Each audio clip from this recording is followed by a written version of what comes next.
Sathyajothi films பிரம்மாண்ட தயாரிப்பில் தனுஷ் நடிக்கும் கேப்டன் மில்லர் இன்று முதல் உங்கள் அபிமான திரையரங்குகளில்.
தமிழக அரசின் விருதுகள் அறிவிக்கப்பட்டிருக்கிறது. அதன்படி 2024 ஆண்டிற்கான திருவள்ளுவர் விருது பால முருகனடிமை சுவாமிக்கு அறிவிக்கப்பட்டிருக்கிறது.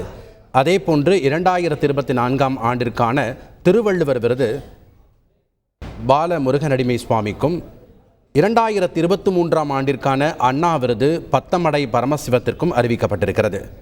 காமராஜர் விருது பலராமன், பாரதியார் விருதுக்கு பழனி பாரதி, பாரதிதாசன் விருது கவிஞர் முத்தரசு, திருவிக விருது ஜெயசீல ஸ்டீஃபனுக்கு அறிவிக்கப்பட்டிருக்கிறது. அதேபோன்று பாரதிதாசன் விருது கவிஞர் முத்தரசு, திருவிக விருது ஜெயசீல ஸ்டீஃபன், விஸ்வநாதம் விருது இரா கருணாநிதிக்கு அறிவிக்கப்பட்டிருக்கிறது.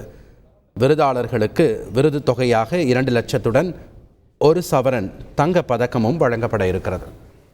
சத்யஜோதி பிலிம்ஸ் பிரம்மாண்ட தயாரிப்பில் தனுஷ் நடிக்கும் கேப்டன் மில்லர் இன்று முதல் உங்கள் அபிமான திரையரங்குகளில்.